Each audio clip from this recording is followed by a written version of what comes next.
Hello students, today in this video I shall discuss absorption by the roots, the process involved for standard 10, and for this chapter this is video number 1. There it is, absorption by the roots, the process involved. This is the chapter name, video number 1 for class 10. First of all, we understand the absorption by the roots we are talking about. Roots are the essential part of a plant. Plants do not move from place to place. Where they are present, they are fixed in a place. So therefore, root has got two very important functions. In plants, the root perform two basic functions. Number one, fixing the plant firmly in the soil. That is their prime function. And the second prime function is absorb water and minerals from the soil for nourishment. So these two are the basic function of the root of a plant. This is the underground structure of a plant, and these are the functions they mainly perform. Out of these two, we will focus on the discussion for the second function. In this discussion, the second function is elaborated. That's why the chapter name, absorption by the roots. Now, the question is, what is the requirement of water in case of plants? Water along with minerals too. Minerals are having very specific, intricate functions that we'll discuss later. But what is the basic functions of water in a plant body? Here I have elaborated. Requirement of water in plants. The requirements are: water is essential component of all living things. Out of the composition of a cell, the protoplasm, 90% of the composition is water. So therefore, since the basic component of living thing is water, so there are many other activities which is involving water in it. Let us see what they are. In case of plant, it is needed for number one, photosynthesis. That is the main work for the green plants, which only do this process for all the living world. Plants need water for making food by photosynthesis. Water is one of the raw materials to produce glucose by the above process. Raw materials out of which the glucose will be produced is two things. One is carbon dioxide, the other is water. So when it is a raw material, so definitely water is essential for that. And you know, photosynthesis is very important for not only the plants, but also important for all of us, means all the living things in the world. Second point is for transpiration. Transpiration is a process where continuously water is lost from the surfaces of the plant. Water is continuously lost from the surfaces of the shoot, not the root. Root is underground. From the surfaces of the shoot, mainly through the leaves. These help them to cool them down and also creates a suction force called transpiration pull. And this transpiration also having some other functions, but these two functions are the most important, and for which water is continuously required by the plant. Number 3, transportation means conduction. Water and minerals are transported from roots to the upper parts of the plant, of the shoot, and food transported from the leaves to different parts of the plant. In both cases, water becomes the medium, because water is an universal solvent. It dissolves huge number of things in it, and that's why when it is required, the case of transporting minerals, ions and all those, also transporting different types of food that is made by the plant. So transportation is another requirement. Fourth function is mechanical function. What is mechanical function? The plant need to remain fresh. Not only plant, every living thing need to remain fresh and tight for doing their physiological activities, living activities. So when that is required, in case of plant, stiffness and freshness of the plant and plant parts are possible because of turgidity, which is provided by water. Turgidity, tightness of the cells. We'll discuss that terminology, turgidity, later in this chapter. But turgidity is the condition when the cell remain distended and tight. And when the cell remain distended and tight, all the plant parts remain distended and tight and stiff. This creates a freshness in the plant. And when the plant is fresh, it is performing its physiological activities nicely. So that's the point, mechanical function. Stiffness and freshness of the plant and plant parts possible because of water, turgidity. Next point on requirement of water in plants is point number 5.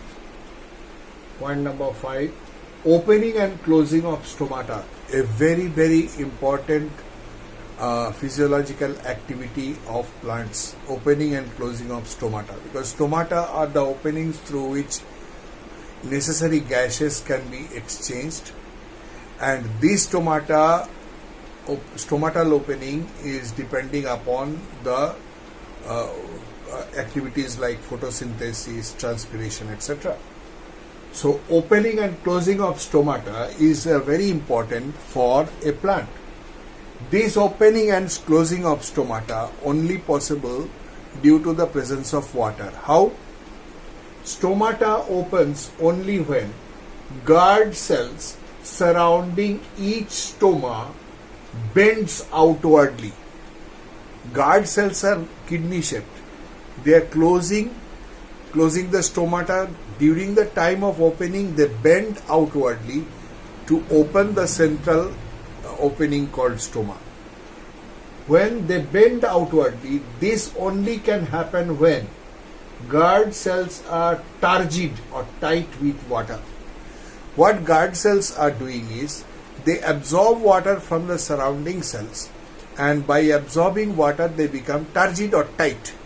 When they become tight due to uneven thickness of their cell walls, they bend outwardly, and because of which stomata opens. So therefore, opening and closing of stomata, a very important activity of a plant, can be only possible because of the presence of water, which makes its turgidity.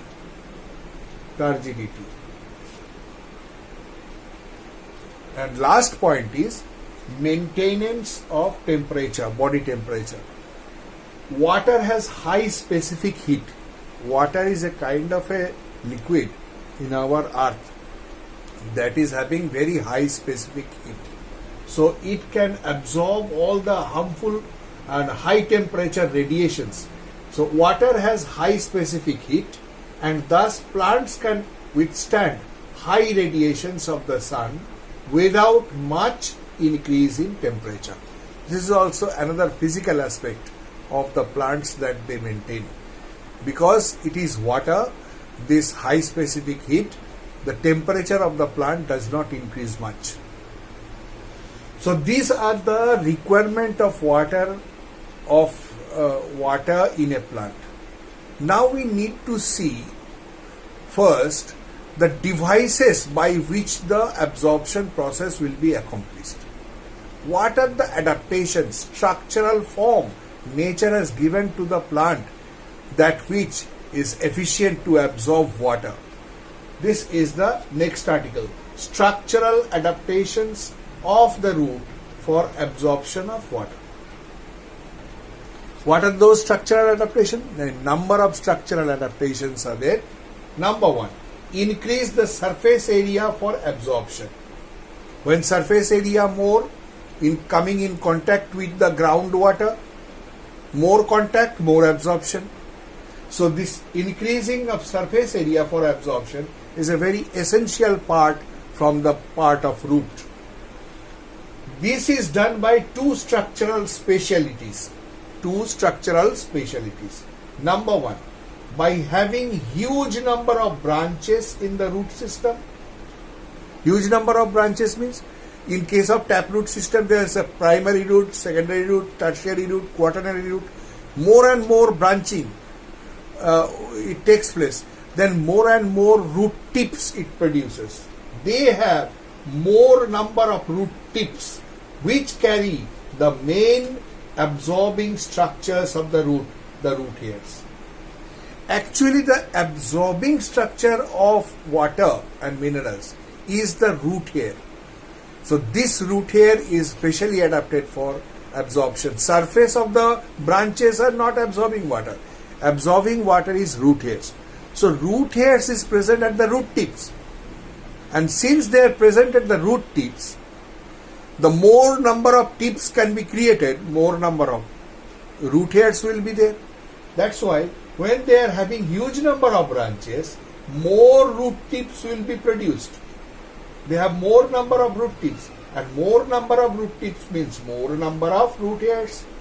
And when there are more number of root hairs, surface area automatically increase. Second point is the root hair itself. Number two, unicellular root hair cells. These root hairs are unicellular, single cell structure. And you know, when the cell of a living body is there, it is microscopic in size. Being unicellular, root hairs are microscopically small. Very small. Microscopic you can understand, which is visible only under microscope. Microscopically small. And since it is very small, this increases the surface area of absorption. Smaller the structure, increase the surface area for contact, and more surface area of contact means more absorption. You can simply understand one brick is having 6 surfaces. If you break them, surfaces increase. You continue to break them, surfaces increase. So this increase of surface area will be becoming more and more when there will be smaller and smaller and smaller in size. That's why the cells are smaller in size. So this unicellular root hair cells increase the surface area for absorption. Second point of adaptation is high concentration of cell sap in root hair cells. High concentration of cell sap in root hair cells. The central large vacuole of the root hair cells has higher concentration of minerals dissolved in it compared to the concentration of groundwater. Cell sap, you know that all the plant cells are having a central large vacuole that occupies central space, pushing the cytoplasm and nucleus to the periphery. This vacuole contains a watery solution called cell sap, in which mineral salts are dissolved. Now this mineral salt which is dissolved in it, making the cell sap concentration just higher than the concentration of the groundwater. Groundwater that is present surrounding to the root hair cells and the roots are also having minerals dissolved in it, but their concentration of the cell sap is more than that, and this particular characteristic help in the process of osmosis. Osmosis we will discuss later, what is the process and how does it take place. But this process, the process called osmosis, which is used to absorb water. This high concentration of cell sap help in absorbing water by osmosis. Third point is root hair cells have thin cell walls. Thin cell walls. Now, root hair, any kind of a plant cell having the cell wall outside, this cell wall is freely permeable in nature. That means they allow all the substance in solution to pass through, obviously solvent, solute both, and that is freely permeable. But even if it is freely permeable, the thickness makes the difference of speed of movement. So that's why here is, despite being freely permeable, the cell wall allow faster movement of materials across it when it is thin. You have to pass through a area where it is thick. It will take more time, and if it is thin, it will take less time. That means faster, and faster absorption means better absorption. So being thin, they are increasing the speed of absorption of water. So thin cell wall is a very good adaptation for the root hair cells. And finally, the semi-permeable cell membrane, semi-permeable nature of cell membrane. Below the cell wall, all the plant cells are having cell membrane, and cell membrane is semi-permeable in nature. What is semi-permeable? Semi-permeable means kind of a membrane which allows certain substances to pass through. That means they allow only solvent, and here it is water. Solutes they do not allow. This particular semi-permeability helps in the process of osmosis. Here it is, the cell membrane below the cell wall act as semi-permeable membrane, which is essential for the process of osmosis. Osmosis is a process where semi-permeable membrane is masked, and across that semi-permeable membrane, absorption of solvent, mainly water, can be done. So being semi-permeable, it is a unique adaptation for the root hair cells for absorption of water. And finally, all those things that are described in this criteria, in this article, is been shown in this diagram that I have shown. One root hair cell highlighted, increased and enlarged, and leveled parts carefully note. These are this including the root hair cell. The other two cells, part of it is been visible. They are all epidermal cells. Look at that, epidermal cells. And this one is completely shown, the root hair cell. This is outermost line is cell wall. Here it is. Inside the cell wall, the red color line is showing you the cell membrane, which is semi-permeable in nature. Then this one, this outline shows the vacuole. The line indicates the tonoplast, and inside that vacuole there is cell sap. Outside the vacuole and inside the cell membrane there are dotted area which is cytoplasm of the cell, and in the cytoplasm pushed towards the periphery, this is the nucleus. This is the total level structure of a root hair cell that is already discussed in the criteria of adaptation. So let us end up this video up to this adaptations of the root for absorption. Next video we will continue discussion on the process of absorption.